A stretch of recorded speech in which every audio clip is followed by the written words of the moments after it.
Cierto, todos lo sabemos, los Astros de Houston son los campeones de la Serie Mundial 2017. Para muchos fue una serie decepcionante porque no ganó el equipo tradicional, los Dodgers de Los Ángeles.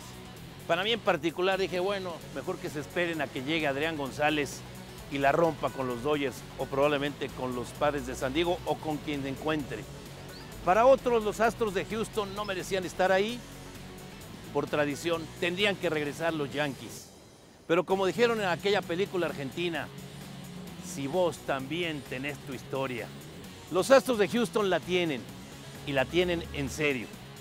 Seguramente usted vio aquella película de Jackie Robinson siendo el primer jugador de Grandes Ligas de la raza negra y que rompió todos los paradigmas, y seguramente usted salió llorando de la película por la emoción. Y le tengo noticias. Al final de cuentas, esta historia tiene su parte mercadológica y su parte económica. ¿Qué tiene que ver eso con los Astros de Houston? Deme usted un poquito de tiempo y seguimos platicándolo.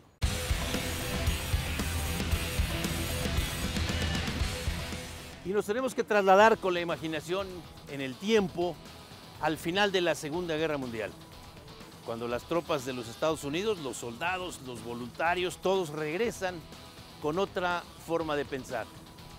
La raza negra, en tanto en deportistas como en trabajadores, las mujeres que habían tomado puestos de iniciativa y también puestos necesarios porque la fuerza de trabajo se encontraba entonces luchando en la Segunda Guerra Mundial, también piden su lugar, y no lo piden, lo exigen, y no solamente lo exigen, sino tienen derecho para hacerlo. Pero resulta que había una incongruencia en el deporte profesional. Existía esa división de discriminación que la ley decía que no existía, pero todos sabemos que sí existía. Y aparecieron entonces las ligas exclusivas para jugadores de raza negra y para el público de raza negra, que entonces no se le permitía asistir a los estadios de béisbol. Fíjese usted la congruencia o la incongruencia. El punto importante aquí estaba basado en la famosa igualdad que no existía, excepto para ir a ponerse al frente con las tropas de los Estados Unidos. Finalmente, el béisbol se jugaba, como decía aquel libro extraordinario, el béisbol se jugaba en blanco y negro. Las ligas negras eran un desorden, pero se jugaba y llenaban estadios. ¿En dónde? En Texas, por ahí algo en Oklahoma y en California. Hubo una serie de partidos y de cuestionamientos, para irme brincando, y la raza negra o los jugadores de raza negra se fueron a una especie de serie mundial allá en Filadelfia. Les rentaron el estadio, lo llenaron. Se los volvieron a rentar, lo volvieron a llenar. Y a final de cuentas, ese público le abrió los ojos a las Grandes Ligas. Y por tal motivo, las Grandes Ligas, con una gran inteligencia y con gran visión de futuro, decidieron a mediados de los años 50 enviar a los Dodgers de Brooklyn, uno de los equipos de mayor tradición, al oeste, a conquistar el oeste en Los Ángeles, California. Y los Gigantes de Nueva York, en el Polo Grounds, los enviaron también a California. ¿Para qué? Muchos dicen que es para abrir el mercado, para que la gente... No, la realidad es que había que combatir a las ligas negras, que así se les conocía, que estaban llevándose todo aquel público y que además estaban cobrando y bien. Esto no era cuestión de peloteros, que tenían, por supuesto, muchos y de gran calidad, que por cierto algunos venían a jugar a México. Don Bernardo Pasquel se los llevó a Veracruz, a la Ciudad de México, aprovechando este vacío que había en los Estados Unidos. Pero entonces había que luchar y agarrar el mercado así, agarrarlo para las Grandes Ligas, porque ya teníamos aviones que podían volar y trasladarse. Había un hueco enorme después de esos años 50, y ese hueco estaba justamente en el estado en donde se hacían desde las películas, las historias y las leyendas, en donde se había conquistado el oeste. Texas tenía una gran afición por el béisbol, pero no había equipos de béisbol en Texas, excepto en estas ligas que, como se les llamaba, las ligas negras.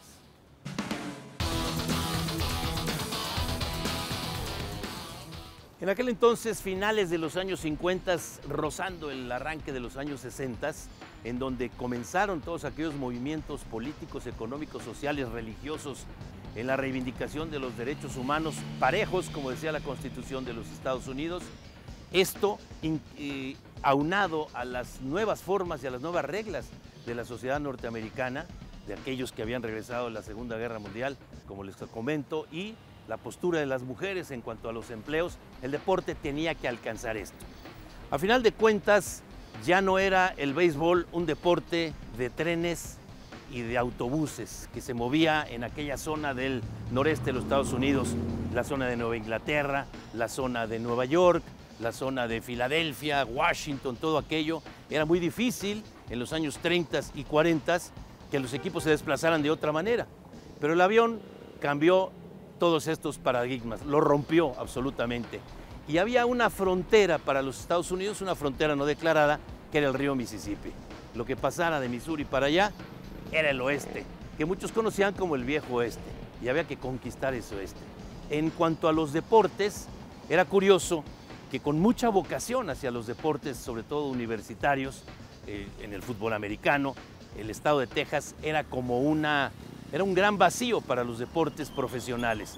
Por ahí comenzó el fútbol americano de la Liga Americana, que después se fusionó con la Liga Nacional, pero esto será otro tema. Al final de cuentas, Texas requería y lo pedía y fue a exigir una franquicia de expansión para el béisbol de Grandes Ligas. Las Grandes Ligas tenían entonces dos huecos, recordar que ya comentamos. Se fueron de Nueva York, los Dodgers a California y los Gigantes a San Francisco. Había un hueco enorme, Nueva York necesitaba otra franquicia. Pero entonces Texas presentó, al principio no los aceptaron, después los escucharon y cuando prometieron construir en el estado de Texas, en donde decían aquí todo es grande, el estadio que sería la octava maravilla del mundo, que más adelante sería el Astrodome, aceptaron esa franquicia. ¿Cuál fue el nombre? Bueno, pues lo primero que se les vino a la cabeza fue los Colts 45, el arma con la que se conquistó el oeste. Recuerde usted que las películas de John Wayne y aquellas películas que entonces en los 50s y mediados de los 60s eran lo máximo, las películas de indios y vaqueros, así, indios y vaqueros, se decía muy prácticamente y espantosamente, el mejor indio es el indio muerto.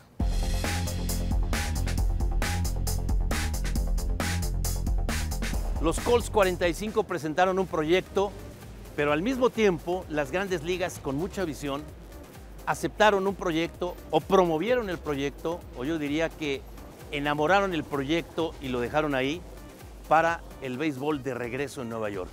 Pero la enseñanza les decía, ya no hay que regionalizar, ya no serán los Dodgers de Brooklyn para ser sustituidos por un equipo de Brooklyn, será un equipo de Nueva York. Y aprovechando el alza o aprovechando el empuje que entonces tenían las ferias mundiales, Nueva York se preparaba en 1964 para la Feria Mundial, de hecho ahí junto al estadio de los ahora Mets de Nueva York o del US Open, ahí está todavía aquel gran símbolo de aquella Feria Mundial de 1964. De tal manera pues que los metropolitanos de Nueva York hicieron su nombre chiquito y se convirtieron en los Mets de Nueva York. Este es el equipo nuevo, este es el equipo de la segunda parte del siglo que va a buscar encontrar de a uno por uno aquellos aficionados que los Dodgers de Brooklyn y los Gigantes de Nueva York habían abandonado. Le costó mucho trabajo a los Mets, pero al final de cuentas hicieron su afición pian pianito, tomando en cuenta que nadie que había sido verdadero aficionado de los Dodgers y de los Gigantes cambiaría por la franela, entonces eran franelas, de los Yankees de Nueva York, que eran sin duda el equipo estrella y el emblemático no solo de Nueva York, sino de Grandes Ligas. Se presentaron pues en aquella convención los dos proyectos. El equipo nuevo, pero que tenía que sorprender, el equipo de Houston, los Colts 45. Insisto, con ese revólver se conquistó el oeste. Vendría entonces pues aquella primera temporada con los dos equipos de expansión que todavía no tenían sus estadios y tenían que ir jugando en estadios prestados. Fue un fracaso absoluto, los dos perdieron más de 100 partidos, pero entonces, insisto, el deporte no es lo más importante en la vida política, económica, social y religiosa, pero es como un espejo. Y aquellos que le habían bautizado al equipo de béisbol como Colts 45 como algo simpático, se comenzaron a dar cuenta que esto era una cuestión de violencia y una cuestión de racismo, y comenzaron las voces acaloradas de todos aquellos que se sentían ofendidos. No podía haber un equipo de béisbol que se llamara Colts 45, el arma con la que se conquistó el oeste. El indio bueno es el indio muerto. Y así aparecieron por ahí los mercadólogos y resulta que la NASA colocaría sus instalaciones en Galveston, entre Galveston y Houston. Y se les ocurrió el nombre de los Astros. Y a esa octava maravilla del mundo que ya estaba en construcción, se le puso el nombre del Astrodome de Houston. El Colts 45 que era el arma con la que se conquistó el viejo oeste, pues generaba violencia.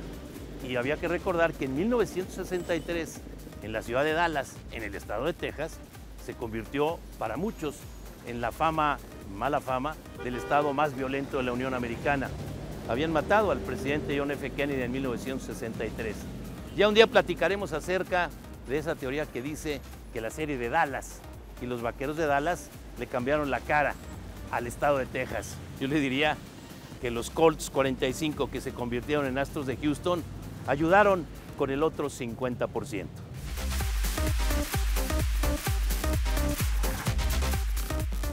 Es cierto, 2017 será recordado como el año en que los Astros de Houston por fin ganan una serie mundial. De no hacerlo nunca. Alguien hablaba de la leyenda de los Cachorros y la maldición. Bueno, duró 108 años. Y la de los Medias Rojas de Boston, bueno, pues duró 90 y tantos. La de Houston duró siempre porque no habían ganado nada. Será recordado el 2017 como el primer año para el equipo de los Astros de Houston. Ojalá se forme una dinastía, sería muy difícil. Nolan Ryan sigue siendo el gran referente, pero la verdadera historia de los Astros de Houston se da desde los Colts, desde la expansión, y fue un elemento fundamental, aunque muchos aún no lo reconocen así, un elemento fundamental para la vida política, económica, social, religiosa, de integración para la Unión Americana. Pusieron no un grano de arena, yo diría que pusieron un batazo de home run. Soy Alfredo Domínguez Muro. Hasta la próxima.